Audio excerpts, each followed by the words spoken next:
কিছুক্ষণ আগে বিজেপি নেতা জগন্নাথ চট্টোপাধ্যায়ের বক্তব্য আপনাদের শুনিয়েছিলাম, যেখানে তিনি বলছেন ঝড় বৃষ্টি বন্যা হলে তৃণমূল নেতা এবং ক্যাডারদের সুবিধা হয়, কারণ তারা কেন্দ্রীয় আর্থিক সাহায্যটা নিজেদের পকেটে পুরতে পারে।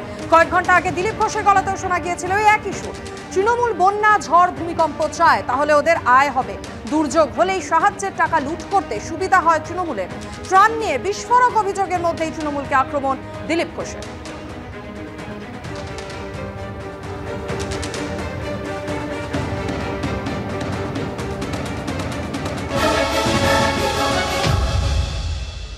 বিজেপি ঝড় করেছে নাকি?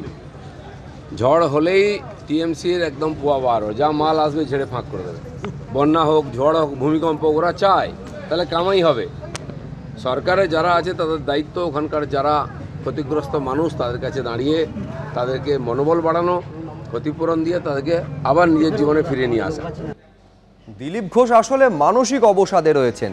5 বছর ধরে চাষ করেছেন মেদিনীপুরে। সুকান্ত বিজেপি এখন দিলীপ ঘোষকে পাঠিয়ে দিয়েছে অনেকটা দূরে। কুকথা বলে যদি শিরোনামে চলে আসা যায়, পাল্টা দিলীপ ঘোষকে আক্রমণ শানিয়েছেন কুণাল ঘোষ।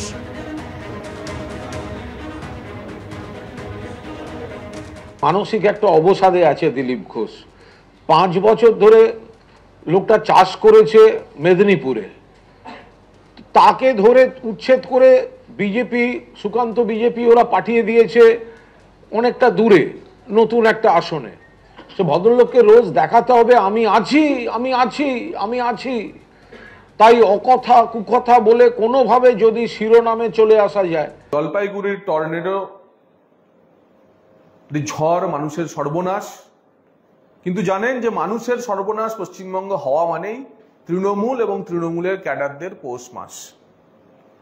আপনারা আইলার অভিজ্ঞতা দেখেছেন, আপনারা ফণীর অভিজ্ঞতা দেখেছেন, এবং এখানে ঝড় ইত্যাদি আসা মানে যে মুহূর্তে সরকারি অর্থে ত্রাণ কাজ শুরু হয়, তৃণমূলের একদল মানুষ, তৃণমূলের সিন্ডিকেট বাহিনী, তোলাবাজের দল, তারা ঝাঁপিয়ে পড়ে সাধারণ মানুষের অর্থ লুটপাটে নেমে পড়ে।